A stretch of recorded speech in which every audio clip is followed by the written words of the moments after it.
ਸਵਾਗਤ। ਮੈਂ ਹਰਜਿੰਦਰ ਸਿੰਘ ਰੰਧਾਵਾ, ਤੁਸੀਂ ਦੇਖ ਰਹੇ ਹੋ ਪੰਜਾਬ ਟੈਲੀਵਿਜ਼ਨ ਔਰ ਮੇਰੇ ਨਾਲ ਨੇ ਸੀਨੀਅਰ ਜਰਨਲਿਸਟ ਰਜੀਵ ਭਾਸਕਰ ਸਾਹਿਬ ਜੀ ਆਇਆਂ। ਬਹੁਤ ਬਹੁਤ ਸ਼ੁਕਰੀਆ ਰੰਧਾਵਾ ਜੀ।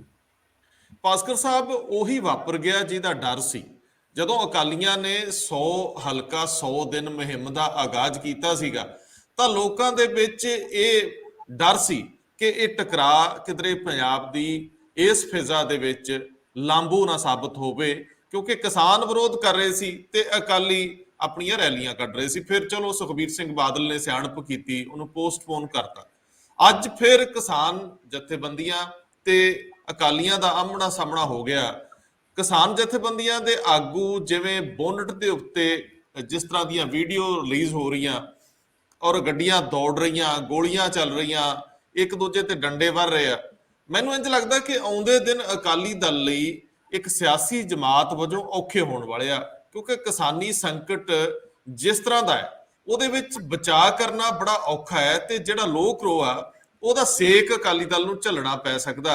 ਬੜੀ ਸਮਝ ਤੇ ਸਿਆਣਪ ਦੀ ਲੋੜ ਸੀਗੀ, ਇਹੋ ਜਿਹੇ ਟਕਰਾਅ ਨਹੀਂ ਹੋਣੇ ਚਾਹੀਦੇ, ਪਰ ਅਨਫੋਰਚੂਨੇਟਲੀ ਇਹ ਵਾਪਰਿਆ। ਅੱਗੇ ਜਾ ਕੇ ਇਹਦੇ ਤੇ ਹੋਰ ਗੱਲ ਕਰਦੇ ਆ, ਜ਼ਿੰਮੇਵਾਰ ਕੌਣ ਹੈ ਔਰ ਕਿਵੇਂ ਵਾਪਰਦੀਆਂ ਘਟਨਾਵਾਂ, ਇਹਨਾਂ ਤੇ ਗੱਲ ਕਰਦੇ ਆ। ਲੇਕਿਨ ਦੂਜੇ ਪਾਸੇ ਅੱਜ ਜਦੋਂ ਬਠਿੰਡਾ ਦਿਹਾਤੀ ਦੀ ਐਮਐਲਏ ਰੂਬੀ ਜਦੋਂ ਸ਼ਾਮਲ ਹੋ ਰਹੇ ਨੇ ਕਾਂਗਰਸ ਦੇ ਵਿੱਚ ਔਰ ਬੜੇ ਲਾਮ ਲਸ਼ਕਰ ਨਾਲ ਉਹਨਾਂ ਨੂੰ ਜੀ ਆਇਆਂ ਆਖਿਆ ਜਾ ਰਿਹਾ, ਜਿਹਦੇ ਵਿੱਚ ਹਾਈ ਕਮਾਂਡ ਦੇ ਨੁਮਾਇੰਦੇ ਵੀ ਨੇ ਔਰ ਸਿੱਧੂ ਸਾਹਿਬ ਤੇ ਬਠਿੰਡੇ ਏਰੀਏ ਦੇ ਰਾਜਾ ਵੜਿੰਗ, ਮਨਪ੍ਰੀਤ ਬਾਦਲ, ਮੁੱਖ ਮੰਤਰੀ ਦੀ ਹਾਜ਼ਰੀ 'ਚ ਉਹਨਾਂ ਨੂੰ ਸ਼ਾਮਲ ਕੀਤਾ ਜਾਂਦਾ ਹੈ। ਤਾਂ ਇੰਜ ਲੱਗਣ ਲੱਗਿਆ ਜਿਵੇਂ ਆਮ ਆਦਮੀ ਪਾਰਟੀ ਦੀ ਬੇੜੀ 'ਚ ਬੱਟੇ ਜ਼ਿਆਦਾ ਪੈ ਗਏ। ਪਰ ਜਿਹੜੀ ਮੇਰੇ ਕੋਲ ਖਬਰ ਆ, ਜਿਹੜੀ ਮੈਂ ਤੁਹਾਡੇ ਨਾਲ ਸਾਂਝੀ ਕਰਨੀ ਹੈ ਔਰ ਮੈਂ ਇਹਦੇ ਤੇ ਕਾਫੀ ਕੰਮ ਕਰ ਰਿਹਾ ਸੀ, ਇਹਨੂੰ ਤੁਸੀਂ ਅੱਜ ਦੇ ਘਟਨਾਕ੍ਰਮ ਨਾਲ ਐਵੇਂ ਵੀ ਜੋੜ ਸਕਦੇ ਹੋ ਕਿ ਜਿਹੜੇ ਸੁਨੀਲ ਜਾਖੜ ਹੈ ਜਦੋਂ ਆਪਣੀ ਪਾਰਟੀ ਦੇ ਮੁੱਖ ਮੰਤਰੀ ਤੇ ਹਮਲਾ ਕਰਦੇ ਆ, ਤਾਂ ਕਿਉਂਕਿ ਸੁਨੀਲ ਜਾਖੜ ਲਈ ਬਹੁਤ ਕੁਝ ਬਚਿਆ ਨਹੀਂ ਕਾਂਗਰਸ ਦੀ ਰਾਜਨੀਤੀ 'ਚ, ਉਹਨਾਂ ਦੀ ਭੂਮਿਕਾ ਮੈਨੂੰ ਬਹੁਤ ਵੱਡੀ ਨਹੀਂ ਲੱਗ ਰਹੀ। ਇਸੇ ਵੇਲੇ ਸਮਾਨਾਂਤਰ ਆਮ ਆਦਮੀ ਪਾਰਟੀ ਦੀ ਜਿਹੜੀ ਕੇਂਦਰੀ ਲੀਡਰਸ਼ਿਪ ਹੈ, ਕੇਜਰੀਵਾਲ ਤੇ ਉਹਦਾ ਆਲਾ ਦੁਆਲਾ, ਉਹ ਦੋ ਪੱਧਰਾਂ ਤੇ ਕੰਮ ਕਰ ਰਿਹਾ। ਜਦੋਂ ਲੱਗਦਾ ਕਿ ਆਮ ਆਦਮੀ ਪਾਰਟੀ ਗਈ ਕਿ ਗਈ, ਉਸੇ ਵੇਲੇ ਨਿੱਠ ਕੇ ਇਸ ਗੱਲ ਤੇ ਵੀ ਕੰਮ ਕੀਤਾ ਜਾ ਰਿਹਾ ਸੀ ਕਿ ਹਿੰਦੂ ਵੋਟ ਨੂੰ ਆਕਰਸ਼ਿਤ ਕਰਨ ਲਈ ਸੁਨੀਲ ਜਾਖੜ ਤੇ ਕਿਸੇ ਤਰੀਕੇ ਨਾਲ ਦਾ ਖੇਡਿਆ ਜਾਵੇ। ਹੁਣ ਸੁਨੀਲ ਜਾਖੜ ਨਾਲ ਕਿਸ ਪੱਧਰ ਤੇ ਗੱਲ ਹੋਈ ਕਿ ਨਹੀਂ ਹੋਈ ਇੱਕ ਅਲੱਗ ਪਹਿਲੂ ਆ, ਲੇਕਿਨ ਜਿੰਨਾ ਮੰਥਨ ਆਮ ਆਦਮੀ ਪਾਰਟੀ ਦੀ ਉੱਪਰਲੀ ਸਿਖਰਲੀ ਲੀਡਰਸ਼ਿਪ ਇਸ ਮਾਮਲੇ ਤੇ ਹੋਇਆ। ਔਰ ਦੂਜਾ, ਮੈਂ ਪ੍ਰਤਾਪ ਸਿੰਘ ਬਾਜਵਾ ਦੀ ਚੁੱਪ ਨੂੰ ਜੇਕਰ ਤੁਸੀਂ ਨਾਲ ਜੋੜ ਕੇ ਦੇਖੋਗੇ ਤਾਂ ਸੁਹਿਰਦ ਸਿੱਖ ਚਿਹਰੇ ਵਾਲੀ ਗੱਲ ਔਰ ਫਾਈਟਰ ਚਿਹਰੇ ਵਾਲੀ ਗੱਲ ਦੇ ਵਿੱਚ ਤੁਸੀਂ ਪ੍ਰਤਾਪ ਸਿੰਘ ਬਾਜਵਾ ਦੀ ਆਮ ਆਦਮੀ ਪਾਰਟੀ ਦੀ ਉੱਪਰਲੀ ਲੀਡਰਸ਼ਿਪ 'ਚ ਚੱਲਦੀ ਗੱਲ ਤੇ ਜਿੱਦਾਂ ਦਾ ਮੰਥਨ ਉੱਥੇ ਹੋ ਰਿਹਾ, ਉਹਨੂੰ ਘਟਾ ਕੇ ਨਹੀਂ ਦੇਖ ਸਕਦੇ। ਕਾਂਗਰਸ ਜ਼ਰੂਰ ਇਸ ਸਾਰੀ ਕੰਪੇਨ 'ਚ ਐਚ ਲੈ ਰਹੀ ਆ, ਇੰਜ ਲੱਗਦਾ ਕਿ ਦੂਜੀਆਂ ਸਾਰੀਆਂ ਪਾਰਟੀਆਂ ਪਛੜ ਗਈਆਂ। ਕਾਂਗਰਸ ਚੰਨੀ ਔਰ ਸਿੱਧੂ ਦੀ ਅਗਵਾਈ 'ਚ ਕਾਫੀ ਵਧੀਆ ਕਰ ਰਹੇ ਆ ਤੇ ਉਹਨੂੰ ਮੁਕਾਬਲਾ ਦੇਣਾ ਔਖਾ ਹੋ ਜਾਊਗਾ, ਪਰ ਗਰਾਊਂਡ ਤੇ ਬਹੁਤ ਯਤਨ ਹੋ ਰਹੇ। ਭਾਵੇਂ ਅਕਾਲੀ ਦਲ ਅੱਜ ਉਲਝ ਗਿਆ, ਅਕਾਲੀ ਦਲ ਜ਼ੋਰ ਤਾਂ ਲਾ ਰਿਹਾ, ਲੇਕਿਨ ਆਮ ਆਦਮੀ ਪਾਰਟੀ ਦੀ ਸਾਰੀ ਰਣਨੀਤੀ ਪਰਦੇ ਦੇ ਪਿੱਛੇ ਤਹਿ ਦੇ ਥੱਲੇ ਪੂਰੇ ਜ਼ੋਰ ਨਾਲ ਹੋ ਰਹੀ ਸੀ ਕਿ ਸਮਾਂ ਆਉਣ ਤੇ ਲਗਭਗ ਦਸੰਬਰ ਅੱਧ ਤੋਂ ਪਹਿਲਾਂ ਆਪਣੀਆਂ ਸਾਰੀਆਂ ਗੋਟੀਆਂ ਫਿੱਟ ਕਰਤੀਆਂ ਜਾਣ ਤੇ ਆਪਣੇ ਆਪ ਨੂੰ ਐਵੇਂ ਪੇਸ਼ ਕੀਤਾ ਜਾਵੇ ਜਿਵੇਂ ਦਿੱਲੀ 'ਚ ਕੀਤਾ ਗਿਆ ਸੀ ਲਾਸਟ ਮੂਮੈਂਟ ਤੇ। ਸਭ ਤੋਂ ਪਹਿਲਾਂ ਮੈਂ ਤੁਹਾਨੂੰ ਜਿਹੜੀ ਅੱਜ ਇਹ ਟਕਰਾਅ ਦੀ ਰਾਜਨੀਤੀ ਆ, ਅਕਾਲੀ ਦਲ ਵਰਸਸ ਕਿਸਾਨ ਜਥੇਬੰਦੀਆਂ ਵਰਸਸ ਮਾਲਵਾ ਪੱਟੀ, ਮੈਨੂੰ ਇਹਦੇ ਵਿੱਚੋਂ ਅਕਾਲੀ ਦਲ ਲਈ ਖਤਰੇ ਕਿੰਨੇ ਨੇ ਉਹ ਦੱਸਿਓ ਆਂਕ ਕੇ। ਰੰਧਾਵਾ ਜੀ, ਅਕਾਲੀ ਦਲ ਵਾਸਤੇ ਵਾਕਈ ਬਹੁਤ ਜ਼ਬਰਦਸਤ ਖਤਰੇ ਬਣੇ ਹੋਏ ਸੀਗੇ। ਜਦ 100 ਦਿਨ 100 ਹਲਕੇ ਦੀ ਯਾਤਰਾ ਸ਼ੁਰੂ ਕੀਤੀ ਸੀਗੀ ਸੁਖਬੀਰ ਬਾਦਲ ਨੇ, ਤੇ ਮੇਰੇ ਖਿਆਲ ਨਾਲ 5ਵੇਂ-6 ਦਿਨ ਹੀ ਪੰਗਾ ਪੈ ਗਿਆ ਸੀਗਾ, ਜਦ ਕਿਸਾਨਾਂ ਨੇ ਉਹਨਾਂ ਨੂੰ ਇੱਕ ਚਿੱਠੀ ਲਿਖੀ।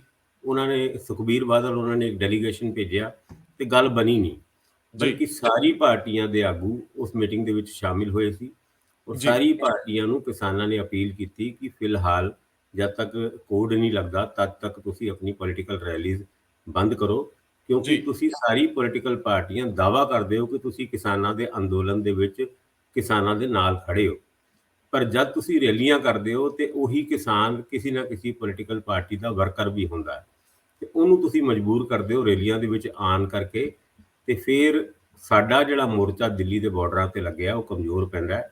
ਔਰ ਤਕਰੀਬਨ ਸਾਰੀ ਪੋਲੀਟੀਕਲ ਪਾਰਟੀਆਂ ਨੇ ਇਹ ਮੰਨ ਵੀ ਲਿਆ ਸੀਗਾ। ਵਿਰੋਧ ਜ਼ਰੂਰ ਥੋੜ੍ਹਾ ਬਹੁਤ ਕਾਂਗਰਸ ਨੇ ਕੀਤਾ ਸੀਗਾ, ਪਰ ਅਕਾਲੀਆਂ ਨੇ ਉਸ ਤੋਂ ਬਾਅਦ ਕੋਰ ਕਮੇਟੀ ਦੇ ਵਿੱਚ ਆਪਣੇ ਸਾਰੇ ਪ੍ਰੋਗਰਾਮ ਜਿਹੜੇ ਐਲਾਨੇ ਗਏ ਸੀਗੇ ਉਹਨਾਂ ਤੇ ਰੋਕ ਲਾਤੀ। ਡਰ ਜਿਸ ਗੱਲ ਦਾ ਸੀਗਾ ਅੱਜ ਹੋ ਗਿਆ।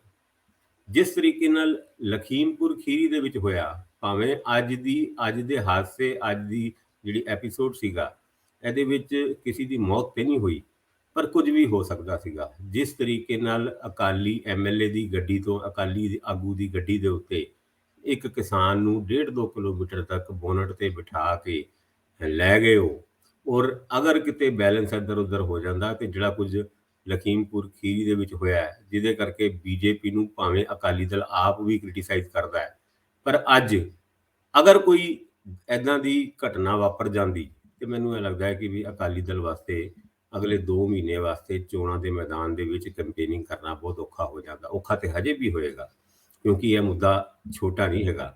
ਉੱਥੇ ਜਿਸ ਤਰੀਕੇ ਨਾਲ ਵੀਡੀਓ ਰਿਲੀਜ਼ ਕੀਤੀ ਗਈ ਹੈ, ਉਹ ਇਨਸੀਡੈਂਟ ਲਖੀਮਪੁਰ ਖੀਰੀ ਤੋਂ ਬਿਲਕੁਲ ਮਿਲਦਾ ਹੈ। ਔਰ ਜਿਸ ਤਰੀਕੇ ਨਾਲ ਕਿਸਾਨ ਨੂੰ ਬੋਨਟ ਤੇ ਬਿਠਾ ਕੇ ਤੇ ਨਹੀਂ, ਲਟਕਾ ਕੇ ਕਹਾਂਗੇ ਆਪਾਂ, ਲਟਕਾ ਕੇ ਘੁਮਾਇਆ ਜਾਂਦਾ ਹੈ। ਦੇਖੋ ਉਹ ਭਾਸਕਰ ਸਾਹਿਬ ਵਿਰੋਧ ਕਰਦੇ ਲੋਕਾਂ ਤੇ ਗੱਡੀ ਤੇਜ਼ੀ ਨਾਲ ਜਦੋਂ ਵਧੀ ਤਾਂ ਕੁਦਰਤੀ ਆ ਕਿ ਬੋਨਟ ਦੇ ਉੱਤੇ ਕਿਸਾਨ ਚੜ ਗਏ ਜਾਂ ਉਹਨਾਂ ਨੂੰ ਚੜਨਾ ਪਿਆ ਮਜਬੂਰੀ 'ਚ। ਇਹ ਦੇਖਣ ਵਾਲੀ ਗੱਲ ਆ ਕਿ ਦੋਨੇ ਧਿਰਾਂ ਦੇ ਆਪਣੇ ਦਾਅਵੇ ਨੇ, ਦੋਨੇ ਧਿਰਾਂ ਇਹ ਕਹਿ ਰਹੀਆਂ ਨੇ ਕਿ ਇੱਥੇ ਸਾਡੇ ਨਾਲ ਜ਼ਿਆਦਤੀ ਹੋਈ। ਬਹੁਤ ਸਾਰੇ ਚੈਨਲ ਇਹ ਗੱਲ ਚਲਾ ਰਹੇ ਸੀ ਕਿ ਇੱਕ ਸਾਬਕਾ ਐਮਐਲਏ ਤੇ ਗੋਲੀ ਚਲਾਈ ਗਈ, ਲੇਕਿਨ ਦੂਜੇ ਬੰਨੇ ਕੁਝ ਹੋਰ ਖਬਰਾਂ ਆਉਣ ਲੱਗ ਗਈਆਂ ਕਿ ਸੁਰੱਖਿਆ ਗਾਰਡਾਂ ਨੇ ਗੋਲੀ ਚਲਾਈ। ਫਿਰ ਇਹ ਵੀ ਖਬਰ ਨਿਕਲ ਕੇ ਆਉਣ ਲੱਗੀ ਕਿ ਕਿਉਂਕਿ ਕਿਸਾਨਾਂ ਨੇ ਤਾਂ ਉਹ ਸ਼ੀਸ਼ੇ ਭੰਨੇ ਨੇ, ਕਿਉਂਕਿ ਕਿਸਾਨਾਂ ਨੂੰ ਰੇਂਗ ਕੇ ਜਾਂ ਉੱਤੇ ਚੜਾ ਕੇ ਗੱਡੀ ਭਜਾ ਲਈ ਗਈ। ਇਹ ਸਾਰੀਆਂ ਚੀਜ਼ਾਂ ਹੁਣ ਵੱਖ-ਵੱਖ ਐਂਗਲ ਤੋਂ ਆਉਣੀਆਂ ਸ਼ੁਰੂ ਹੋ ਗਈਆਂ। ਮੇਰਾ ਮਤਲਬ ਹੈ ਕਿ ਉਹ ਗੱਡੀ ਅੱਧਾ ਕਿਲੋਮੀਟਰ ਤੱਕ ਗਈ ਜਾਂ 100 ਮੀਟਰ ਗਈ, ਲੇਕਿਨ ਜੋ ਵਾਪਰਿਆ ਸੀ ਉਹ ਕਾਫੀ ਤਕਲੀਫ ਦੇ ਸੀ ਔਰ ਅਕਾਲੀਆਂ ਨੂੰ ਇਹ ਭਾਰੀ ਪੈ ਸਕਦਾ। ਮੇਰੀ ਇਹੀ ਤੁਹਾਡੇ, ਕਿਉਂਕਿ ਦੇਖੋ ਗੱਲ ਇਹ ਆ, ਅਕਾਲੀ ਦਲ ਬੀਜੇਪੀ ਚੋਂ ਬਾਹਰ ਆ ਕੇ ਥੋੜਾ ਜਿਹਾ ਸੁਰੱਖਿਅਤ ਮਹਿਸੂਸ ਕਰਦਾ ਸੀ ਔਰ ਇਸ ਵੇਲੇ ਜਿਹੜੀ ਲੜਾਈ ਆ ਉਹ ਅੱਗੇ ਬੇਅਦਬੀ ਮਾਮਲਿਆਂ ਤੋਂ ਲੈ ਕੇ ਹੋਰ ਕਈ ਮਾਮਲਿਆਂ 'ਚ ਅਕਾਲੀ ਦਲ ਲਈ ਟਫ ਹੋਈ ਆ। ਤੇ ਮਾਲਵਾ ਬੈਲਟ ਦੇ ਵਿੱਚ ਜੇਕਰ ਇਹ ਵੀ ਗੱਲ ਅੱਗੇ ਤੁਰ ਜਾਂਦੀ ਆ ਤਾਂ ਕੰਪੇਨ ਕਰਨੀ ਹੋਰ ਜ਼ਿਆਦਾ ਔਖੀ ਹੋ ਜੂ। ਜੀ ਬਿਲਕੁਲ ਠੀਕ ਗੱਲ ਹੈ ਰੰਧਾਵਾ ਜੀ, ਕੰਪੇਨ ਕਰਨੀ ਔਖੀ ਤੇ ਹੋ ਜਾਏਗੀ, ਪਰ ਇਹ ਜਿਹੜੀ ਟਕਰਾਵ ਦੀ ਸਥਿਤੀ ਪੈਦਾ ਹੋਈ ਹੈ ਅਕਾਲੀ ਦਲ ਔਰ ਸਿੱਧਾ ਕਿਸਾਨਾਂ ਦੇ ਵਿੱਚ, ਇਹ ਆਪਣੇ ਆਪ ਵਿੱਚ ਇੱਕ ਉਗਰ ਰੂਪ ਵੀ ਧਾਰਨ ਕਰ ਸਕਦੀ ਹੈ ਨੀਅਰ ਫਿਊਚਰ। ਜਦ ਲਖੀਮਪੁਰ ਖੀਰੀ ਦੇ ਵਿੱਚ ਇਹ ਇਨਸੀਡੈਂਟ ਹੋਇਆ ਸੀਗਾ, ਤੁਹਾਨੂੰ ਯਾਦ ਹੈ 4 ਬੀਜੇਪੀ ਦੇ ਜਿਹੜੇ ਸਪੋਰਟਰ ਸੀਗੇ ਉਹਨਾਂ ਨੂੰ ਵੀ ਕਿਸਾਨਾਂ ਨੇ ਮਾਰਤਾ ਸੀਗਾ। ਪਰ ਇੱਥੇ ਜੋ ਕੁਝ ਹੋਇਆ, ਅੱਛੇ ਤੇ ਸਿਰਫ ਸ਼ੀਸ਼ੇ ਟੁੱਟੇ, ਗੱਡੀ ਦੇ ਭੰਨਤੋੜ ਕੀਤੀ ਗਈ, ਪਰ ਅਗਰ ਕੁਝ ਇੱਦਾਂ ਦਾ ਇਨਸੀਡੈਂਟ ਵਾਪਰ ਜਾਂਦਾ ਜਿਹਦੇ ਵਿੱਚ ਕਿਸੇ ਦੀ ਮੌਤ ਹੋ ਜਾਂਦੀ ਤੇ ਹਾਲਾਤ ਹੱਥੋਂ ਬੇਕਾਬੂ ਹੋ ਸਕਦੇ ਸੀਗੇ। ਜੀ ਬਿਲਕੁਲ। ਹਜੇ ਵੀ ਇਹ ਅਕਾਲੀ ਦਲ ਵਾਸਤੇ ਕੋਈ ਬਹੁਤਾ ਸੌਖਾ ਨਹੀਂ ਹੈਗਾ ਕਿ ਅੱਗੇ ਚੱਲ ਕੇ ਆਪਣੀ ਰਾਜਨੀਤੀ ਦੇ ਵਿੱਚ ਕਿਸਾਨੀ ਜਾਂ ਕਿਸਾਨਾਂ ਦੇ ਰਾਖੇ ਦੇ ਰੂਪ ਦੇ ਵਿੱਚ ਆਪਣੇ ਆਪ ਨੂੰ ਉਭਾਰਨਾ। ਇਸ ਇਨਸੀਡੈਂਟ ਨੇ ਅਕਾਲੀ ਦਲ ਜਿਹੜਾ ਕਿਸਾਨਾਂ ਦੇ ਹੱਕ 'ਚ ਖੜੇ ਰਹਿਣ ਦਾ ਦਮ ਭਰਦਾ ਸੀਗਾ, ਉਹ ਅੱਜ ਕਿਸੇ ਨਾ ਕਿਸੇ ਜਗ੍ਹਾ ਉਸ ਗੱਲ ਨੂੰ ਵੀ ਢਾਹ ਲੱਗੀ ਹੈ। ਔਰ ਹਜੇ ਤੇ ਅਕਾਲੀ ਦਲ ਇਸ ਗੱਲ ਤੋਂ ਹੀ ਨਹੀਂ ਨਿਕਲ ਪਾਇਆ ਸੀਗਾ ਕਿ ਜਦ ਇਹ 3 ਕਾਨੂੰਨ ਬਣੇ ਸੀਗੇ ਤਦ ਹਰਸਿਮਰਤ ਕੌਰ ਬਾਦਲ ਉਹਨਾਂ ਕੇਂਦਰੀ ਮੰਤਰੀ ਹੁੰਦੀ ਸੀ ਔਰ ਕੈਬਨਿਟ ਦੇ ਵਿੱਚ ਜਦ ਇਹਨਾਂ ਬਿੱਲ ਦੇ ਡਰਾਫਟਾਂ ਨੂੰ ਪਾਸ ਕੀਤਾ ਗਿਆ ਸੀਗਾ ਤਦ ਵੀ ਉਸ ਕੈਬਨਿਟ ਦੇ ਮੀਟਿੰਗ ਦੇ ਵਿੱਚ ਉਹ ਮੌਜੂਦ ਸੀਗੀ। ਉਸ ਤੋਂ ਬਾਵਜੂਦ ਵੀ ਜਦ ਕਿਸਾਨ ਇਹ ਬਿੱਲ ਬਣ ਰਹੇ ਸੀਗੇ ਤੇ ਇਹਨਾਂ ਬਿੱਲਾਂ ਦੇ ਪੱਖ 'ਚ ਬਾਦਲ ਪਰਿਵਾਰ ਭੁਗਤ ਰਿਹਾ ਸੀਗਾ। ਪਰ ਇਹ ਜਿਹੜਾ ਇਨਸੀਡੈਂਟ ਅੱਜ ਦਾ ਹੋਇਆ ਹੈ ਉਹਦੇ ਵਿੱਚ ਅਕਾਲੀ ਦਲ ਨੂੰ ਕਾਫੀ ਨੁਕਸਾਨ ਹੋ ਸਕਦਾ। ਠੀਕ ਗੱਲ ਹੈ ਕਿ ਹਾਲਾਤ ਬਦਲਦੇ ਪਤਾ ਨਹੀਂ ਲੱਗਦਾ। ਕਿਸੇ ਵੇਲੇ ਚੈਂਪੀਅਨ ਹੁੰਦਾ ਸੀ ਕਿਸਾਨੀ ਮਾਮਲਿਆਂ ਦਾ, ਪੰਥਕ ਮਾਮਲਿਆਂ ਦਾ। ਅਕਾਲੀ ਪਾਰਟੀ ਦਾ ਮਤਲਬ ਹੀ ਕਿਸਾਨੀ ਪਾਰਟੀ ਸੀ, ਪੱਕਾ ਵੋਟ ਬੈਂਕ ਸੀ ਔਰ ਖੁਰਦਿਆਂ ਪਤਾ ਨਹੀਂ ਲੱਗਦਾ ਹਾਲਾਤ, ਲੀਡਰਸ਼ਿਪ ਬਦਲ ਜਾਂਦੀ ਹੈ, ਕਈ ਚੀਜ਼ਾਂ, ਪਰਿਵਾਰਾਂ ਦੇ ਦਖਲ ਵੱਧ ਜਾਂਦੇ ਆ। ਅੱਜ ਪਰਿਵਾਰਾਂ 'ਚ ਵੀ ਰਫੜ ਹੈ। ਸਰਦਾਰ ਪ੍ਰਕਾਸ਼ ਸਿੰਘ ਬਾਦਲ ਦੇ ਦਮਾਦ, ਉਹਨਾਂ ਦੀ ਧੀ, ਮਾਝੇ ਇਲਾਕੇ ਦੇ ਵਿੱਚ ਉਹਨਾਂ ਦੇ ਆਪਣੇ ਦੂਜੇ ਰਿਸ਼ਤੇਦਾਰ ਬਿਕਰਮ ਸਿੰਘ ਮਜੀਠੀਆ ਦੇ ਲੀਡਰਸ਼ਿਪ ਤੇ ਉਹਨਾਂ ਨਾਲ ਚੱਲਦੇ ਆਗੂਆਂ ਦੇ ਨਾਲ ਉਹਨਾਂ ਦਾ ਟਕਰਾਅ ਹੈ। ਅੱਜ ਵੀ ਟਿਕਟਾਂ ਦੀ ਵੰਡ ਨੂੰ ਲੈ ਕੇ ਮਾਝੇ ਏਰੀਏ 'ਚ ਕਾਫੀ ਰਫੜ ਹੈ ਉਹਨਾਂ ਦਾ ਆਪਸ ਵਿੱਚ। ਪਰਿਵਾਰ ਦੇ ਵਿੱਚ ਕਈ ਹੋਰ ਵੀ ਗੱਲਾਂ ਨਿੱਤਰ ਕੇ ਆ ਰਹੀਆਂ ਨੇ ਕਿ ਕਈ ਪੱਧਰਾਂ ਦੇ ਉੱਤੇ ਆਪਸੀ ਵਿਚਾਰਕ ਵਖਰੇਵੇਂ ਨੇ। ਐਸੀ ਸਥਿਤੀ ਦੇ ਵਿੱਚ ਯੂਨਾਈਟ ਹੋ ਕੇ ਲੜਨਾ ਔਰ ਮੁੜ ਕੇ ਜਿੱਤ ਵੱਲ ਵਧਣਾ, ਜੇਕਰ ਲਗਾਤਾਰ ਅਕਾਲੀ ਦਲ 10 ਸਾਲ ਸੱਤਾ ਤੋਂ ਬਾਹਰ ਰਹਿੰਦਾ ਹੈ ਤਾਂ ਤੁਹਾਨੂੰ ਵੀ ਪਤਾ ਹੈ ਕਿ ਵਰਕਰ ਕਿਵੇਂ ਨਾਲ ਰੱਖਣੇ ਆ, ਇਹ ਬੜਾ ਔਖਾ ਹੋ ਜਾਂਦਾ। ਜਿਹੜਾ ਤੁਹਾਡਾ ਪੱਕਾ ਵੋਟ ਬੈਂਕ ਹੁੰਦਾ ਉਹ ਵੀ ਸ਼ਿਫਟ ਹੋ ਜਾਂਦਾ। ਲੋਕ ਜਿਹੜੇ ਸੱਤਾ ਦੇ ਨਾਲ ਰਹਿਣਾ ਗਿੱਝੇ ਹੋਣ, ਸੱਤਾ ਤੋਂ ਬਾਹਰ ਰਹਿ ਕੇ ਹੌਲੀ ਹੌਲੀ ਨਿਰਾਸ਼ ਹੋ ਜਾਂਦੇ ਆ ਤੇ ਆਪਣੇ ਆਪਣੇ ਰਾਹ ਰਸਤੇ ਤਲਾਸ਼ ਲੈਂਦੇ ਆ। ਅਕਾਲੀ ਦਲ ਲਈ ਇਹ ਜੀਣ ਮਰਨ ਦਾ ਸਵਾਲ ਹੈ। ਸੁਖਬੀਰ ਸਿੰਘ ਬਾਦਲ ਦੀ ਲੀਡਰਸ਼ਿਪ ਲਈ ਵੀ ਇਹ ਬੜਾ ਵੱਡਾ ਇੱਕ ਚੈਲੰਜ ਹੈ ਕਿ ਉਹ ਇਸ ਵਾਰੀ ਦੀ ਵਿਧਾਨ ਸਭਾ ਇਲੈਕਸ਼ਨ 'ਚ ਕੁਝ ਚੰਗਾ ਪਰਫਾਰਮ ਕਰਨ, ਅਦਰਵਾਈਜ਼ ਅਗਲੇ 5 ਸਾਲ ਦੀ ਵੇਟ ਕਰਨੀ ਟਫ ਹੋਊਗੀ, ਬਹੁਤ ਮੁਸ਼ਕਲ ਹੋਊਗਾ। ਲੇਕਿਨ ਮੈਂ ਹੁਣ ਜਾਊਂਗਾ ਜੀ, ਜਿਹੜਾ ਤੀਜਾ ਬਦਲ ਸੀ 2017 ਦੇ ਵਿੱਚ ਆਮ ਆਦਮੀ ਪਾਰਟੀ 20 MLAs ਦੇ ਨਾਲ ਮੁੱਖ ਵਿਰੋਧੀ ਧਿਰ ਬਣ ਜਾਂਦੀ ਹੈ। ਇੱਕ ਇਹ ਸਵਾਲ ਉੱਠ ਰਿਹਾ ਕੇਜਰੀਵਾਲ ਸਾਹਿਬ ਦੀ ਆਪਣੀ ਕਾਬਲੀਅਤ ਤੇ, ਉਹਨਾਂ ਦੀ ਭਰੋਸੇਯੋਗਤਾ ਤੇ, ਉਹਨਾਂ ਦੀ ਲੀਡਰਸ਼ਿਪ ਤੇ, ਕਿ ਜਿਹੜਾ ਵਿਅਕਤੀ ਆਪਣੇ MP 2014 ਚ ਚੁਣੇ ਨਾਲ ਨਾ ਰੱਖ ਸਕਿਆ, ਜਿਹੜਾ ਵਿਅਕਤੀ ਆਪਣੇ MLA ਨਾਲ ਨਾ ਤੁਰ ਸਕਿਆ, ਵੱਖ-ਵੱਖ ਮੌਕਿਆਂ ਤੇ ਲੀਡਰਸ਼ਿਪ ਨਾਲ ਅੱਗੇ ਨਾ ਵਧਾ ਸਕਿਆ, ਲੀਡਰ ਹੌਲੀ-ਹੌਲੀ ਕਿਰਦੇ ਗਏ ਜਾਂ ਬਾਹਰ ਦਾ ਰਸਤਾ ਉਹਨਾਂ ਨੂੰ ਵਿਖਾਤਾ ਗਿਆ, ਉਹਦੇ ਤੋਂ ਆਸ ਵਿਸ਼ਵਾਸ ਕੀ ਕਰੋਗੇ? ਲੇਕਿਨ ਫਿਰ ਵੀ ਤੁਸੀਂ ਆਮ ਆਦਮੀ ਪਾਰਟੀ ਨੂੰ ਘਟਾ ਕੇ ਨਹੀਂ ਦੇ ਸਕਦੇ। ਲੇਕਿਨ ਜਦੋਂ ਕੱਲ ਰਜਿੰਦਰ ਕੌਰ ਰੋਬੀ ਇਹਨਾਂ ਨੂੰ ਛੱਡਦੇ ਨੇ ਤੇ ਉਸ ਤੋਂ ਪਹਿਲਾਂ ਉਹ ਭਗਵੰਤ ਮਾਨ ਦੇ ਹੱਕ 'ਚ ਹਾਂ ਦਾ ਨਾਰਾ ਮਾਰਦੇ ਆ। ਭਾਸਕਰ ਸਾਹਿਬ, ਇਹ ਦਿਲਚਸਪ ਹੈ ਕਿ ਪਹਿਲਾਂ ਛੱਡਣ ਤੋਂ ਇੱਕ ਦਿਨ ਪਹਿਲਾਂ ਉਹ ਕਹਿੰਦੇ ਜੀ ਭਗਵੰਤ ਮਾਨ ਸਾਹਿਬ ਨੂੰ CM ਫੇਸ ਵਜੋਂ ਪੇਸ਼ ਕਰੋ। ਭਗਵੰਤ ਮਾਨ ਸਾਹਿਬ ਅਜੇ ਖੁਸ਼ ਹੋ ਹੀ ਰਹੇ ਹੋਣਗੇ ਕਿ ਬੀਬਾ ਜੀ ਛੱਡ ਕੇ ਆਮ ਆਦਮੀ ਪਾਰਟੀ ਨੂੰ ਛੱਡ ਕੇ ਪਾਸੇ ਹੋ ਜਾਂਦੇ ਆ। ਸੋ ਇਹ ਝਟਕਾ ਤਾਂ ਬਹੁਤ ਵੱਡਾ ਹੈ। ਪਰ ਜਿਹੜੀ ਗੱਲ ਮੈਂ ਤੁਹਾਡੇ ਨਾਲ ਅੱਗੇ ਵਧਾਉਣਾ ਚਾਹੁੰਦਾ, ਪਹਿਲੀ ਗੱਲ ਤਾਂ ਮੈਨੂੰ ਇਹ ਜਿਹੜੀ ਕੇਜਰੀਵਾਲ ਸਾਹਿਬ ਦੀ ਲੀਡਰਸ਼ਿਪ ਉੱਤੇ ਤੁਹਾਡੀ ਟਿੱਪਣੀ ਚਾਹੀਦੀ ਹੈ, ਤੇ ਦੂਜੀ ਗੱਲ ਜਿਹੜੀ ਜਾਖੜ ਸਾਹਿਬ ਦਾ ਮੁੱਖ ਮੰਤਰੀ ਤੇ ਹਮਲਾ ਹੈ AG ਨੂੰ ਲੈ ਕੇ ਕਿ ਦੱਸਿਓ ਤਾਂ ਸਰਕਾਰ ਕਿਹਦੀ ਹੈ, ਸਿੱਧੂ ਦੀ ਕਿ ਤੁਹਾਡੀ। ਸਵਾਲ ਮਨੀਸ਼ ਤਿਵਾੜੀ ਵਾਲਾ ਵੀ ਖੜਾ ਹੈ, ਪ੍ਰਤਾਪ ਬਾਜਵਾ ਦੀ ਚੁੱਪ ਦਾ ਵੀ ਆ।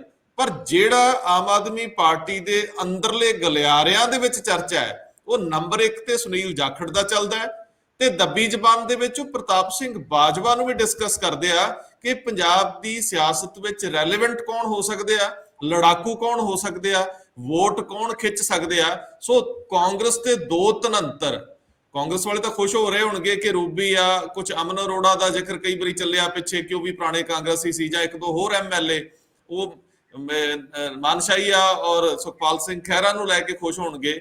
ਪਰ ਜਦੋਂ ਇਧਰੋਂ ਬਹੁਤ ਵੱਡੇ ਕਿਧਰੇ ਥੰਮ ਡਿੱਗੇ ਤਾਂ ਫਿਰ ਇਧਰੋਂ ਵੀ ਟਫ ਹੋ ਜਾਊਗਾ।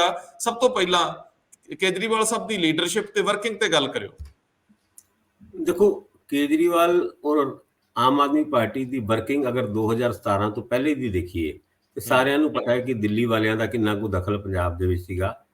ਪੰਜਾਬੀ ਆਗੂਆਂ ਦੇ ਉੱਤੇ, ਪੰਜਾਬੀ ਲੀਡਰਸ਼ਿਪ ਦੇ ਉੱਤੇ ਕਦੀ ਵੀ ਯਕੀਨ ਨਹੀਂ ਕੀਤਾ ਜਾ ਸਕਦਾ ਸੀਗਾ, ਜਾਂ ਉਹ ਜਿਹੜਾ ਯਕੀਨ ਨਹੀਂ ਕਰਦੇ ਸੀਗੇ।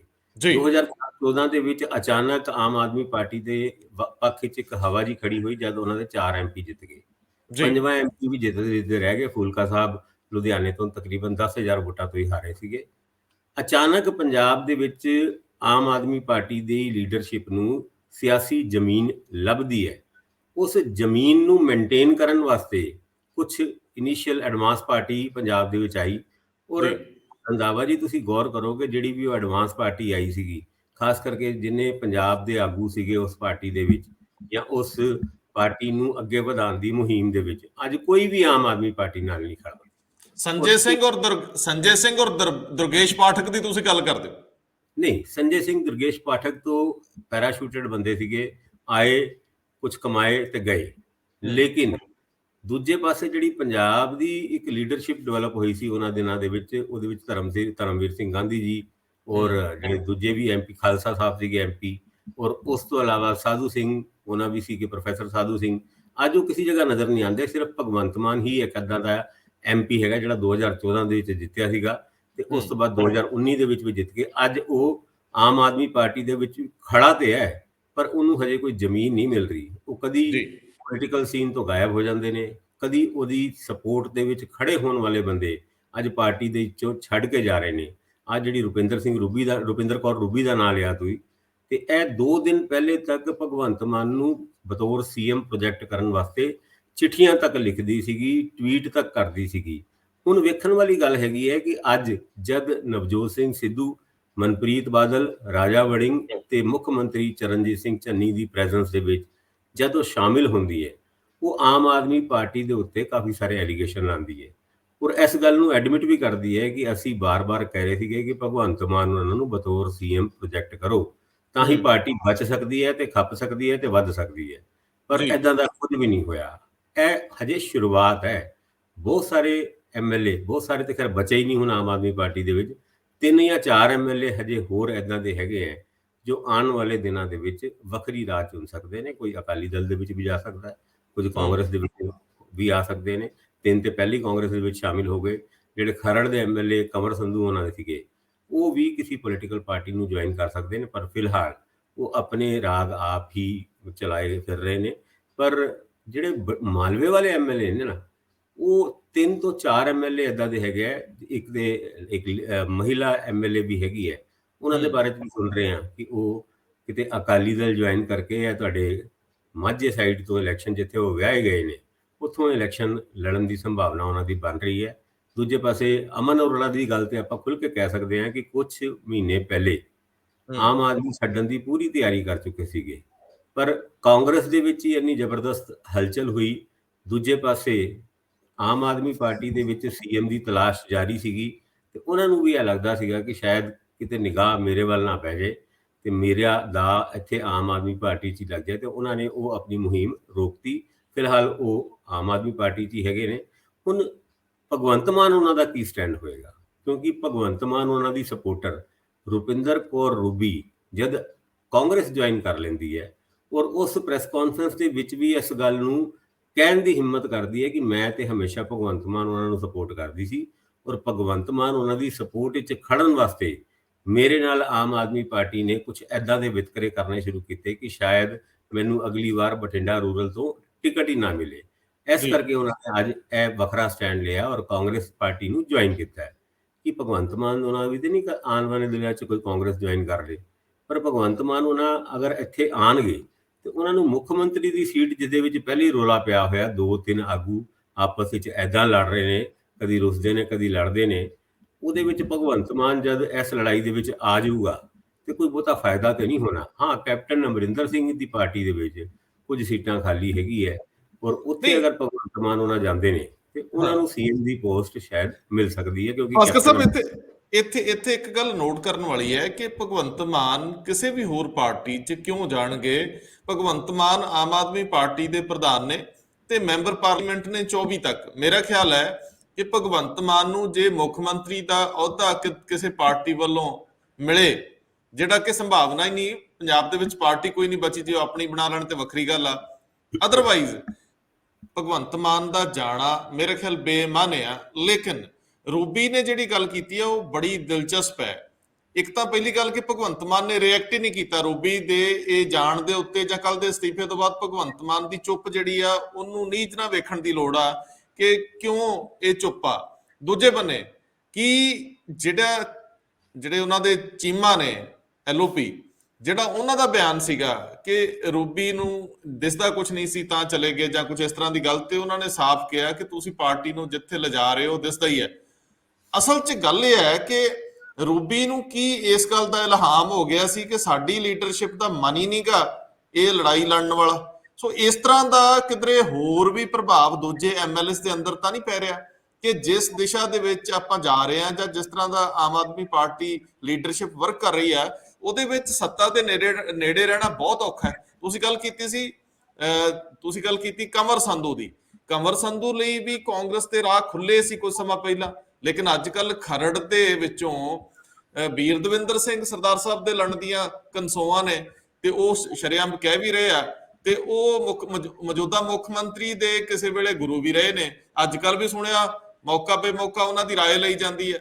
ਮੈਨੂੰ ਇਹ ਜ਼ਰੂਰ ਦੱਸਿਓ ਹੁਣ ਕਿ ਜਿਹੜੇ ਇਹ ਸਮੀਕਰਨ ਨੇ, ਇਹਦੇ ਵਿੱਚ ਜਿਹੜੀ ਕਨਸੋ ਜਾਖੜ ਵਾਲੀ ਆ, ਇਹਨੂੰ ਤੁਸੀਂ ਕਿੰਨਾ ਵਜਨ ਦਿਓਗੇ, ਇਹਨੂੰ ਤੁਸੀਂ ਕਿਸ ਸਾਂਚੇ 'ਚ ਰੱਖ ਕੇ ਤੋਲ ਦਿਓਗੇ? ਜਾਖੜ ਉਹਨਾਂ ਦੇ ਵਾਸਤੇ ਕਾਂਗਰਸ ਦੇ ਵਿੱਚ ਬਹੁਤੀ ਸਪੇਸ ਬਚੀ ਨਹੀਂ। ਜਦ ਕੈਪਟਨ ਤੇ ਸਿੱਧੂ ਉਹਨਾਂ ਦੀ ਲੜਾਈ ਹੁੰਦੀ ਹੈ, ਸਿੱਧੂ ਉਹਨਾਂ ਨੂੰ ਤਾਂ ਪੀਪੀਸੀਸੀ ਪ੍ਰਧਾਨ ਬਣਾ ਦਿੱਤਾ ਜਾਂਦਾ ਨੇ, ਪਰ ਜਾਖੜ ਉਹਨਾਂ ਦੀ ਬਲੀ ਲੈ ਦਿੱਤੀ ਜਾਂਦੀ ਨੇ। ਜਾਖੜ ਉਹਨਾਂ ਦਾ ਕੋਈ ਕਸੂਰ ਨਹੀਂ ਸੀ, ਲੜਾਈ ਤੇ ਸਿੱਧੂ ਤੇ ਕੈਪਟਨ ਦੀ ਸੀਗੀ। ਕੈਪਟਨ ਨੂੰ ਬਾਅਦ ਚੋਂ ਲਾਇਆ ਜਾਂਦਾ ਹੈ, ਕੈਪਟਨ ਤੋਂ ਪਹਿਲੇ ਜਾਖੜ ਉਹਨਾਂ ਦੀ ਬਲੀ ਲੈ ਕੇ ਉਹਨਾਂ ਦਾ ਦਰਦ ਉਸ ਸਿੱਧੂ ਉਹਨਾਂ ਦੇ ਪ੍ਰਧਾਨਗੀ ਦੇ ਪ੍ਰੋਗਰਾਮ ਦੇ ਵਿੱਚੋਂ, ਜਦ ਉਹਨਾਂ ਨੇ ਪ੍ਰਧਾਨਗੀ ਲਿੱਤੀ ਸੀਗੀ, ਉੱਥੇ ਵੀ ਦਰਦ ਮਹਿਸੂਸ ਹੋਇਆ ਸੀਗਾ। ਜਦ ਉਹ ਕਹਿੰਦੇ ਸੀ ਵੀ ਰੰਧਾਵਾ ਜੀ ਚਾਬੀਆਂ ਤੇ ਤੁਸੀਂ ਮੇਰੇ ਕੋਲੋਂ ਲੈਣੀ ਸੀਗੀ, ਤੁਸੀਂ ਮੈਨੂੰ ਪੁੱਛਿਆ ਹੀ ਨਹੀਂ। ਯਾਨੀ ਉਸ ਤੋਂ ਬਾਅਦ ਇੱਕ ਵਾਰ ਇਹ ਲੱਗਿਆ ਕਿ ਜਾਖੜ ਉਹਨਾਂ ਦਾ ਕੱਦ ਕਾਂਗਰਸ ਦੇ ਵਿੱਚ ਸ਼ਾਇਦ ਕੁਝ ਵੱਡਾ ਹੋਏਗਾ, ਜਦ ਰਾਹੁਲ ਗਾਂਧੀ, ਪ੍ਰਿਯੰਕਾ ਗਾਂਧੀ ਸ਼ਿਮਲੇ ਤੋਂ ਆ ਕੇ ਚੰਡੀਗੜ੍ਹ ਏਅਰਪੋਰਟ ਤੋਂ ਜਾਖੜ ਸਾਹਿਬ ਨੂੰ ਚੱਕ ਕੇ ਲੈ ਜਾਂਦੇ ਨੇ। ਔਰ ਉਸ ਤੋਂ ਬਾਅਦ 2-3 ਦਿਨ ਖਬਰਾਂ ਇਹੀ ਚੱਲਦੀਆਂ ਕਿ ਜਾਖੜ ਉਹਨਾਂ ਸ਼ਾਇਦ ਪੰਜਾਬ ਦੇ ਜਨਰਲ ਸੈਕਟਰੀ ਬਣ ਜਾਣਗੇ, ਪੰਜਾਬ ਦੇ ਪ੍ਰਧਾਨ ਬਣ ਜਾਣਗੇ, ਕੈਂਪੇਨ ਕਮੇਟੀ ਦੇ ਚੇਅਰਮੈਨ ਬਣ ਜਾਣਗੇ, ਪਰ ਕੁਝ ਹੁੰਦਾ ਨਹੀਂ। ਇੱਕ ਵਾਰ ਉਹ ਕਦੀ ਸਿੱਧੂ ਦੇ ਹੱਕ ਵਿੱਚ ਵੀ ਕਦੀ ਨਜ਼ਰ ਆਉਂਦੇ ਸੀਗੇ, ਪਰ ਅੱਜ ਉਹ ਲਗਾਤਾਰ ਟਵੀਟ ਕਰਕੇ, ਜਿੱਦਾਂ ਤੁਸੀਂ ਵੀ ਆਪਣੇ ਇਸ ਪ੍ਰੋਗਰਾਮ ਦੇ ਵਿੱਚ ਕਿਹਾ ਸੀਗਾ ਕਿ ਉਹ ਅੱਜ ਕੱਲ੍ਹ ਦਰਵਾਜ਼ੇ ਖੜਕਾ ਕੇ ਆਪਣਾ ਵਿਰੋਧ ਪ੍ਰਗਟ ਕਰ ਰਹੇ ਨੇ ਕਿ ਮੈਨੂੰ ਕੋਈ ਸੁਣੇ। ਅੱਜ ਵੀ ਉਹਨਾਂ ਦਾ ਇੱਕ ਤਰੀਕੇ ਨਾਲ ਟਵੀਟ, ਜਿਹਨੂੰ ਆਪਾਂ ਸਰਕਾਸਟਿਕ ਵੇ ਨਾਲ ਕੀਤਾ ਹੋਇਆ ਟਵੀਟ ਕਹਿ ਸਕਦੇ ਹਾਂ, ਕਿ ਪੰਜਾਬ ਵਿੱਚ ਸਰਕਾਰ ਕਿਹਦੀ ਹੈ। ਕਿਉਂਕਿ ਜਿਸ ਤਰੀਕੇ ਨਾਲ ਐਡਵੋਕੇਟ ਜਨਰਲ ਨੂੰ ਹਟਾਇਆ ਗਿਆ, ਉਹ ਉਸ ਗੱਲ ਦੇ ਉੱਤੇ ਕੀਤਾ ਹੋਇਆ ਤੰਜ ਹੈਗਾ ਕਿ ਅਗਰ ਸਿੱਧੂ ਉਹਨਾਂ ਦੇ ਕਹਿਣ ਤੇ ਐਡਵੋਕੇਟ ਜਨਰਲ ਹਟ ਜਾਂਦਾ ਹੈ, ਡੀਜੀਪੀ ਨੂੰ ਹਟਾਉਣ ਦੀ ਕਵਾਇਦ ਸ਼ੁਰੂ ਹੋ ਜਾਂਦੀ ਹੈ, ਤੇ ਇਹਦਾ ਮਤਲਬ ਮੁੱਖ ਮੰਤਰੀ ਉਹਨਾਂ ਦੇ ਪੱਲੇ ਤੇ ਕੁਝ ਵੀ ਨਹੀਂ। ਜਦ ਇੱਦਾਂ ਦੇ ਬਿਆਨ ਆਉਂਦੇ ਨੇ ਤੇ ਤੁਹਾਨੂੰ ਪਤਾ ਹੈ ਕਿ ਜਿਹਦੇ ਬਾਰੇ 'ਚ ਇਹ ਗੱਲ ਕੀਤੀ ਜਾਂਦੀ ਹੈ ਕਿ ਮੈਂ ਕੁਝ ਵੀ ਨਹੀਂ, ਫਿਰ ਉਹ ਵੀ ਤਾਬ ਖਾ ਜਾਂਦਾ ਹੈ। ਔਰ ਇਹ ਤਾਬ ਦਿਲਾਉਣ ਦੀ ਹੀ ਕੋਸ਼ਿਸ਼ ਸੀਗੀ। ਹੁਣ ਦੂਜੀ ਗੱਲ, ਤੁਸੀਂ ਇਹ ਗੱਲ ਪੁੱਛੀ ਕਿ ਜਾਖੜ ਉਹਨਾਂ ਕੀ ਸੋਚ ਰਹੇ ਹੋਣੇ। ਕੁਝ ਗੱਲਾਂ ਨਿਕਲ ਕੇ ਤੇ ਆਈਏ, ਪਰ ਅਸੀਂ ਇਹਦੀ ਪੁਸ਼ਟੀ ਨਹੀਂ ਕਰਦੇ। ਜਾਖੜ ਉਹਨਾਂ ਦੇ ਵੀ ਤਾਰ ਆਮ ਆਦਮੀ ਪਾਰਟੀ ਨਾਲ ਜੁੜੇ ਹੋਏ ਨੇ, ਔਰ ਆਮ ਆਦਮੀ ਪਾਰਟੀ ਜਿਸ ਚਿਹਰੇ ਦੀ ਤਲਾਸ਼ ਕਰ ਰਹੀ ਸੀ, ਭਾਵੇਂ ਕੇਜਰੀਵਾਲ ਉਹਨਾਂ ਨੇ ਆਪਣੀ ਪ੍ਰੈਸ ਕਾਨਫਰੰਸ ਦੇ ਵਿੱਚ ਜਿਹੜੀ ਅੰਮ੍ਰਿਤਸਰ ਵਾਲੀ ਸੀਗੀ ਜਾਂ ਚੰਡੀਗੜ੍ਹ ਵਾਲੀ ਸੀਗੀ, ਇਹ ਤੇ ਕਿਹਾ ਸੀਗਾ ਕਿ ਇੱਕ ਸਿੱਖ ਚਿਹਰਾ ਹੋਏਗਾ ਜਿਹਨੂੰ ਪੂਰਾ ਪੰਜਾਬ ਪਿਆਰ ਕਰਦਾ ਹੋਏਗਾ, ਪਰ ਜਾਖੜ ਉਹਨਾਂ ਇੱਕ ਵਧੀਆ ਹਿੰਦੂ ਚਿਹਰੇ ਹੈਗੇ ਨੇ। ਔਰ ਜਾਖੜ ਉਹਨਾਂ ਨੂੰ ਤਕਰੀਬਨ ਪੰਜਾਬ ਜਾਂ ਪੰਜਾਬੀਆਂ ਦੀ ਗੱਲ ਕਰੀਏ ਤੇ ਉਹਨਾਂ ਦੀ ਇੱਕ ਵੱਖਰੀ ਰਿਸਪੈਕਟ ਵੀ ਹੈਗੀ ਹੈ ਲੋਕਾਂ ਦੇ ਮਨਾਂ 'ਚ, ਭਾਵੇਂ ਉਹ ਆਪਣੇ ਇਲੈਕਸ਼ਨ ਹਾਰ ਗਏ ਹੋਣ ਜਦ ਕਾਂਗਰਸ 77 ਸੀਟਾਂ ਜਿੱਤੀ ਸੀਗੀ। ਤੇ ਅਗਰ ਉਹ ਆਮ ਆਦਮੀ ਪਾਰਟੀ ਵੱਲ ਰੁਖ ਕਰਦੇ ਨੇ ਤੇ ਆਮ ਆਦਮੀ ਪਾਰਟੀ ਨੂੰ ਉਹਦਾ ਫਾਇਦਾ ਤੇ ਹੋਏਗਾ ਹੀ ਹੋਏਗਾ। ਪਰ ਦੂਜੇ ਪਾਸੇ ਸਾਡੇ ਕੋਲ ਇਸ ਗੱਲ ਦੀ ਵੀ ਖਬਰਾਂ ਆ ਰਹੀਆਂ ਕਿ ਆਮ ਆਦਮੀ ਪਾਰਟੀ ਦੇ ਮੁੱਖ ਮੰਤਰੀ ਵਜੋਂ ਕੇਜਰੀਵਾਲ ਉਹਨਾਂ ਆਪ ਸ਼ਾਇਦ ਪੰਜਾਬ ਦੇ ਵਿੱਚ ਇਲੈਕਸ਼ਨ ਲੜ ਕੇ ਆਪਣੇ ਆਪ ਨੂੰ ਪ੍ਰੋਜੈਕਟ ਕਰਨ। ਔਰ ਪੰਜਾਬ ਇੱਕ ਫੁੱਲ ਸਟੇਟ ਹੈਗੀ ਹੈ, ਜਿਸ ਗੱਲ ਦਾ ਜ਼ਿਕਰ ਉਹਨਾਂ ਨੇ ਆਪਣੇ ਬਠਿੰਡੇ ਵਾਲੇ ਭਾਸ਼ਣ ਦੇ ਵਿੱਚ ਵੀ ਕੀਤਾ ਸੀਗਾ ਕਿ ਮਜ਼ਾ ਆਏਗਾ ਕੰਮ ਕਰਨ ਦਾ ਪੰਜਾਬ ਵਿੱਚ, ਕਿਉਂਕਿ ਦਿੱਲੀ ਮੇ ਤਾਂ ਪੂਰਨ ਸਵਰਾਜਿਆ ਹੈ ਨਹੀਂ, ਲੇਕਿਨ ਇੱਥੇ ਤੁਸੀਂ ਪੂਰੇ ਰਾਜਾਂ ਦੇ ਵਿੱਚ ਅਗਰ ਕੰਮ ਕਰਦੇ ਹੋ ਤੇ ਤੁਸੀਂ ਉਹਦੀ ਡਿਰੇਲਡ ਇਕੋਨਮੀ ਨੂੰ ਵਾਪਸ ਟਰੈਕ ਤੇ ਲੈ ਕੇ ਆਉਂਦੇ ਹੋ, ਜਾਂ ਹੋਰ ਪੰਜਾਬ ਦੇ ਵਿੱਚ ਜਿਹੜੀ ਕਮੀਆਂ ਹੈਗੀਆਂ, ਪੰਜਾਬ ਦੇ ਸਿਸਟਮ ਦੇ ਵਿੱਚ ਜਿਹੜੀ ਕਮੀਆਂ ਹੈਗੀਆਂ, ਜਿਹੜੇ ਉਹਨਾਂ ਨੂੰ ਦੂਰ ਕਰਨ ਦੇ ਵਿੱਚ ਅਗਰ ਕੇਜਰੀਵਾਲ ਕਾਮਯਾਬ ਹੁੰਦੇ ਦਿਖਾਈ ਦਿੱਤੇ ਤੇ ਕੋਈ ਵੱਡੀ ਗੱਲ ਨਹੀਂ, ਲੋਕਾਂ ਦਾ ਹੁੰਗਾਰਾ ਕੇਜਰੀਵਾਲ ਉਹਨਾਂ ਨੂੰ ਮਿਲ ਸਕਦਾ ਹੈ। ਪਰ ਫਿਲਹਾਲ ਜੋ ਆਮ ਆਦਮੀ ਪਾਰਟੀ 'ਚ ਚੱਲ ਰਿਹਾ ਹੈ, ਉਹਦੇ ਹਾਲਾਤ ਨੂੰ ਦੇਖਦੇ ਹੋਏ ਲੱਗਦਾ ਨਹੀਂ ਕਿ ਆਮ ਆਦਮੀ ਪਾਰਟੀ ਕੋਈ ਬਹੁਤ ਉੱਚੀ ਜਾਂ 22 ਸੀਟਾਂ 20 ਸੀਟਾਂ ਤੇ ਵੀ ਪਹੁੰਚ ਜਾਏ। ਇਹ ਔਖਾ ਹੀ ਕੰਮ ਲੱਗਦਾ ਹੈ ਆਮ ਆਦਮੀ ਪਾਰਟੀ ਵਾਸਤੇ ਹਜੇ ਤੱਕ ਤੇ ਐਜ਼ ਔਨ ਡੇਟ। ਜੀ ਭਾਸਕਰ ਸਾਹਿਬ, ਇਹ ਵੀ ਦਿਲਚਸਪ ਹੈ ਕਿ ਜਿਨ੍ਹਾਂ ਦੋ ਵਿਅਕਤੀਆਂ ਦੀ ਗੱਲ ਆਮ ਆਦਮੀ ਪਾਰਟੀ ਦੇ ਅੰਦਰ ਵਿਚਾਰੀ ਜਾ ਰਹੀ ਹੈ, ਉਹ ਦੋਵੇਂ ਇੱਕ ਦੂਜੇ ਦੇ ਕੱਟੜ ਵਿਰੋਧੀ ਨੇ। ਪ੍ਰਤਾਪ ਸਿੰਘ ਬਾਜਵਾ ਔਰ ਸੁਨੀਲ ਜਾਖੜ ਦਾ 36 ਦਾ ਅੰਕੜਾ ਹੈ, ਇੱਕ ਦੂਜੇ ਨੂੰ ਵੇਖਿਆ ਨਹੀਂ ਸਿਖਾਉਂਦੇ। ਤੁਹਾਨੂੰ ਯਾਦ ਹੈ ਕਿ ਜਾਖੜ ਨੇ ਪ੍ਰਤਾਪ ਸਿੰਘ ਬਾਜਵਾ ਦੀ ਕੌਂਸਟੀਟੂਐਂਸੀ MP ਮੈਂਬਰ ਪਾਰਲੀਮੈਂਟ ਉੱਥੋਂ ਚੁਣੇ ਵੀ ਗਏ, ਦੂਜੀ ਵਾਰੀ ਵੀ ਲੜੇ ਜਦੋਂ ਉਹ ਹਾਰ ਗਏ ਸਨੀ ਦਿਓਲ ਕੋਲੋਂ। ਸੋ ਇਹ ਜਿਹੜਾ ਸੁਨੀਲ ਜਾਖੜ ਦਾ ਹਮਲਾ ਅਕਸਰ ਬਾਜਵਾ ਦਾ ਖਿਲਾਫ ਹੁੰਦਾ ਹੈ। ਜਦੋਂ ਬਾਜਵਾ ਕੈਪਟਨ ਅਮਰਿੰਦਰ ਸਿੰਘ ਤੇ ਹਮਲਾ ਬੋਲਦੇ ਸੀਗੇ ਤੇ ਉਹਦਾ ਜਵਾਬ ਸੁਨੀਲ ਜਾਖੜ ਵੱਲੋਂ ਆਇਆ ਕਰਦਾ ਸੀ, ਤੁਹਾਨੂੰ ਯਾਦ ਹੋਣਾ। ਸੋ ਜਦੋਂ ਬਾਜਵਾ ਔਰ ਕੈਪਟਨ ਅਮਰਿੰਦਰ ਸਿੰਘ ਦੀ ਜੱਫੀ ਵੀ ਪੈ ਗਈ, ਉਦੋਂ ਵੀ ਸੁਨੀਲ ਜਾਖੜ ਨਾਲ ਬਾਜਵਾ ਪੂਰਾ ਪੰਗੇ 'ਚ ਸੀਗੇ। ਔਰ ਉਹਦੇ 'ਚ ਦੋ ਵਜ਼ੀਰ ਕੋਸ਼ਿਸ਼ ਵੀ ਕਰਦੇ ਰਹੇ ਕਿ ਇਹਨਾਂ ਦੋਨਾਂ ਦੀ ਆਪਸ ਵਿੱਚ ਸਹਿਮਤੀ ਬਣ ਜਾਏ। ਕਾਂਗਰਸ ਨੂੰ ਇੱਕ ਸਫੇ ਤੇ ਲਿਆਉਣ ਦਾ ਯਤਨ ਕੁਝ ਮਹੀਨੇ ਪਹਿਲਾਂ ਹੋਇਆ ਸੀ। ਸੋ ਅੱਜ ਜਿਹਨਾਂ ਦੋਵਾਂ ਦੀ ਗੱਲ ਚੱਲਦੀ ਆ ਕਿ ਜੇ ਹਿੰਦੂ ਚਿਹਰਾ ਲਾਉਣਾ ਹੋਵੇ ਤਾਂ ਜਾਖੜ ਸਾਹਿਬ ਨੂੰ ਅਪਰੋਚ ਕਰ ਲਓ। ਹਾਲਾਂਕਿ ਜਾਖੜ ਸਾਹਿਬ ਵੀ ਪੀੜ੍ਹੀਆਂ ਤੋਂ ਔਰ ਬਾਜਵਾ ਸਾਹਿਬ ਵੀ ਪੀੜ੍ਹੀਆਂ ਤੋਂ ਜਿਹੜੇ ਨੇ ਉਹ ਕਾਂਗਰਸੀ ਨੇ, ਇਹਨਾਂ ਦਾ ਜਾਣਾ ਓਨਾ ਹੀ ਔਖਾ ਹੈ। ਪਰ ਸਿਆਸਤ ਵਿੱਚ ਜਦੋਂ ਕੁਝ ਨਾ ਬਚਦਾ ਹੋਵੇ, ਫਿਰ ਬੰਦਾ ਆਪਣੀ ਸਿਆਸਤ ਬਚਾਈ ਰੱਖਣ ਲਈ ਜਿਹਨੂੰ ਕਹਿੰਦੇ ਹੁੰਦੇ ਆ ਕਿ ਔਖਾ ਸਟੈਪ ਵੀ ਲੈ ਹੀ ਜਾਂਦਾ। ਮੈਂ ਫਿਰ ਇੱਕ ਗੱਲ ਕਰਦੇ ਆ ਕਿ ਕੇਜਰੀਵਾਲ ਚਾਹੁੰਦੇ ਨੇ ਕਿ ਉਹ ਦਿੱਲੀ ਦੀ ਜਿਹੜੀ ਮੁੱਖ ਮੰਤਰੀ ਸਿਪ ਛੱਡ ਕੇ ਤੇ ਪੰਜਾਬ ਦੇ ਬਣਨ। ਮੈਨੂੰ ਇੱਕ ਸਾਬਕਾ ਅਫਸਰਸ਼ਾਹ ਜਿਹੜੇ ਕਿ ਕੇਜਰੀਵਾਲ ਨੂੰ ਇੱਕ ਤੋਂ ਵੱਧ ਵਾਰ ਮਿਲੇ ਪਿਛਲੀ ਇਲੈਕਸ਼ਨ ਵੇਲੇ 2017, ਜਾਂ ਉਹਨਾਂ ਦੇ ਕਰੀਬੀ ਜਿਹੜੇ ਉਹਨਾਂ ਨਾਲ ਮਿਲਦੇ ਰਹੇ, ਪਲੈਨਿੰਗ ਚੱਲਦੀ ਸੀ, ਉਹਨਾਂ ਨੇ ਮੈਨੂੰ ਇੱਕ ਤੋਂ ਵੱਧ ਵਾਰੀ ਗੈਰ ਰਸਮੀ ਗੱਲਬਾਤ 'ਚ ਦੱਸਿਆ ਸੀ ਕਿ ਕੇਜਰੀਵਾਲ ਦੀ ਜਿਹੜੀ ਪਲੈਨਿੰਗ ਬੜੀ ਵੱਡੀ ਸੀ ਕਿ ਜੇਕਰ ਪੰਜਾਬ ਦੇ ਵਿੱਚ ਸਰਕਾਰ ਆਮ ਆਦਮੀ ਪਾਰਟੀ ਦੀ ਬਣ ਜਾਂਦੀ, ਕੇਜਰੀਵਾਲ ਮੁੱਖ ਮੰਤਰੀ ਹੁੰਦੇ ਔਰ ਉਹ ਕਿਸੇ ਆਪਣੇ ਹੀ ਵਜ਼ੀਰ ਨੂੰ ਹੱਥ ਵੀ ਪਾ ਸਕਦੇ ਸੀ ਜਿਹੜਾ ਕਰਪਸ਼ਨ ਵਾਲੇ ਪਾਸੇ ਜਾਂ ਕਿਸੇ ਹੋਰ ਪੰਗੇ 'ਚ ਹੁੰਦਾ, ਤੇ ਪੂਰੇ ਦੇਸ਼ ਵਿੱਚ ਇੱਕ ਇਸ ਤਰ੍ਹਾਂ ਦੀ ਉਦਾਹਰਨ ਸੈੱਟ ਕੇਜਰੀਵਾਲ ਕਰਨਾ ਚਾਹੁੰਦੇ ਸੀ ਵੀ ਲੋ ਅਗਲਿਆਂ ਨੇ ਤੇ ਆਪਣਾ ਕੈਬਨਿਟ ਦਾ ਵਜ਼ੀਰ ਵੀ ਫੜ ਕੇ ਅੰਦਰ ਦੇਤਾ ਜਿਹੜਾ ਕਰਪਟ ਸੀ ਜਾਂ ਜਿਹੜਾ ਕੁਝ ਵੀ ਇਸ ਤਰ੍ਹਾਂ ਦੇ। ਸੋ ਇਹ ਭਾਸਕਰ ਸਾਹਿਬ ਕੇਜਰੀਵਾਲ ਸਾਹਿਬ ਚਾਹੁੰਦੇ ਨੇ ਕਿ ਉਹ ਦੇਸ਼ ਨੂੰ ਦਿਖਾਉਣ ਕਿ ਸ਼ਾਸਕ ਕਿਵੇਂ ਦੇ ਹੁੰਦੇ ਨੇ, ਲੀਡਰ ਕਿਵੇਂ ਦੇ ਹੁੰਦੇ ਆ। ਦਿੱਲੀ ਦੇ ਵਿੱਚ ਉਹਨਾਂ ਲਈ ਕਰਨ ਲਈ ਬਹੁਤਾ ਕੁਝ ਬਚਿਆ ਨਹੀਂ। ਪੰਜਾਬ ਉਹਨਾਂ ਲਈ ਇੱਕ ਇੰਡੀਪੈਂਡੈਂਟ ਰਾਜ ਹੈ, ਸਟੇਟ ਹੈ, ਤੇ ਉਹ ਉਹਦੇ 'ਚ ਆਪਣੀ ਕਾਰਜਸ਼ੈਲੀ ਨਾਲ ਲੋਕਾਂ ਦਾ ਦਿਲ ਜਿੱਤਣਾ ਚਾਹੁੰਦੇ ਆ। ਪਰ ਮੈਨੂੰ ਲੱਗਦਾ ਹੁਣ ਇਹ ਦਿਨ ਬ ਦਿਨ ਦੂਰ ਦੀ ਕੌਡੀ ਹੋਈ ਜਾਂਦਾ। ਪੰਜਾਬ ਦੇ ਲੋਕ ਪੰਜਾਬ ਦਾ ਚਿਹਰਾ ਚਾਹੁੰਦੇ ਆ, ਕੇਜਰੀਵਾਲ ਸਾਹਿਬ ਦੇਣ 'ਚ ਅਸਮਰਥ ਹੋ ਰਹੇ ਆ। ਕਈ ਲੋਕ ਤਾਂ ਇਹ ਵੀ ਕਹਿੰਦੇ ਆ ਕਿ ਜੇ ਭਗਵੰਤ ਮਾਨ ਦਾ ਹੀ ਦੇ ਦਿਓ, ਘੱਟੋ ਘੱਟ ਤੁਹਾਡੀ ਲੜਾਈ ਤਾਂ ਸਿੱਧੀ ਹੋ ਜੇ। ਪਰ ਕੇਜਰੀਵਾਲ ਕੋਈ ਬਹੁਤ ਦੂਰ ਦੀ ਜਿਹੜੀ ਉਹ ਸੋਚ ਕੇ ਚੱਲਦੇ ਪਏ ਆ। ਆਉਂਦੇ ਦਿਨਾਂ 'ਚ ਹੋ ਸਕਦਾ ਸੱਚਮੁੱਚ ਹੀ ਕਿਸੇ ਦੂਜੀ ਪਾਰਟੀ ਦਾ ਕੋਈ ਵੱਡਾ ਚਿਹਰਾ ਆਮ ਆਦਮੀ ਪਾਰਟੀ ਦੇ ਮੰਚ ਤੇ ਬੈਠਾ ਹੋਵੇ ਤੇ ਕੇਜਰੀਵਾਲ ਸਾਹਿਬ ਕਹਿਣ ਕਿ ਮੈਂ ਤਾਂ ਕਹਿੰਦਾ ਸੀ ਕਿ ਅਸੀਂ ਤੁਹਾਨੂੰ ਬਹੁਤ ਬਿਹਤਰ ਚਿਹਰਾ ਦੇਵਾਂਗੇ, ਆਹ ਲਓ ਤੁਹਾਡਾ ਚਿਹਰਾ। ਸੋ ਭਾਸਕਰ ਸਾਹਿਬ ਅਕਾਲੀ ਸਿੱਝਦੇ ਰਹਿਣਗੇ ਅੱਜ ਦੇ ਇੱਕ ਪੱਤ ਨੂੰ। ਹੁਣ ਜੋ ਵਾਪਰ ਗਿਆ, ਸਿਆਣਪ ਕਰਨੀ ਬਣਦੀ ਸਾਰੀਆਂ ਧਿਰਾਂ ਨੂੰ, ਲੜਾਈਆਂ ਵਾਰਾ ਨਹੀਂ ਖਾਂਦੀਆਂ। ਕਾਂਗਰਸ ਜਸ਼ਨ ਮਨਾ ਰਹੀ ਆ, ਉਹਨੇ ਇੱਕ ਐਮਐਲਏ ਪੁੱਟ ਲਿਆ, ਤੇ ਜਿਹਨੂੰ ਕਹਿੰਦੇ ਪੰਜਾਬੀ 'ਚ ਸਾਡੇ ਵਾਲੇ ਪਾਸੇ ਭਾਂਗਾ ਲਾਉਣ ਲਈ, ਹਾਂਜੀ, ਵਾਰੀ ਦਾ ਵੱਟਾ ਲਾਉਣ ਲਈ ਆਮ ਆਦਮੀ ਪਾਰਟੀ ਦੀ ਦਿੱਲੀ ਵਾਲੀ ਲੀਡਰਸ਼ਿਪ ਇਹਨਾਂ ਦਾ ਕੋਈ ਵੱਡਾ ਬੰਦਾ ਪੁੱਟਣ ਨੂੰ ਫਿਰਦੀ ਆ। ਖਬਰਾਂ ਬਣਦੀਆਂ ਰਹਿੰਦੀਆਂ, ਆਪਾਂ ਮਿਲਦੇ ਰਹਿੰਦੇ ਆ। ਬਹੁਤ ਮਿਹਰਬਾਨੀ, ਬਹੁਤ ਧੰਨਵਾਦ। ਧੰਨਵਾਦ ਜੀ।